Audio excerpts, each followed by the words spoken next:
અમદાવાદમાં T20 world કપની final મેચને ધ્યાનમાં રાખતા લોકો સરળતાથી સ્ટેડિયમ પહોંચી શકે તે માટે ખાસ આયોજન કરવામાં આવ્યું છે। દર 7 મિનિટે મેટ્રો અને દર 12 થી 15 મિનિટે સિટી બસ મળી રહે તેવું આયોજન। કોઈપણ મેટ્રો સ્ટેશનથી સ્ટેડિયમના ગેટ નંબર 1 થી 300 મીટર સુધી પહોંચી શકાશે। મોડી રાત સુધી ચાલશે મેટ્રો ટ્રેન સેવા, તો દર 12 થી 15 મિનિટે BRTS અને AMTS બસ પણ મળી રહેશે।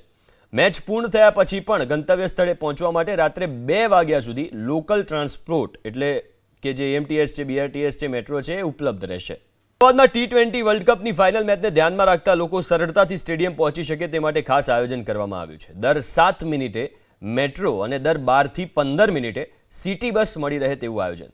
કોઈપણ મેટ્રો સ્ટેશનથી સ્ટેડિયમના ગેટ નંબર 1 થી 300 મીટર સુધી પહોંચી શકાશે। મોડી રાત સુધી ચાલશે મેટ્રો ટ્રેન સેવા, તો દર 12 થી 15 મિનિટે BRTS અને AMTS બસ પણ મળી રહેશે। મેચ પૂર્ણ થયા પછી પણ ગંતવ્ય સ્થળે પહોંચવા માટે રાત્રે 2 વાગ્યા સુધી લોકલ ટ્રાન્સપોર્ટ એટલે કે જે AMTS છે, BRTS છે, મેટ્રો છે ઉપલબ્ધ રહેશે।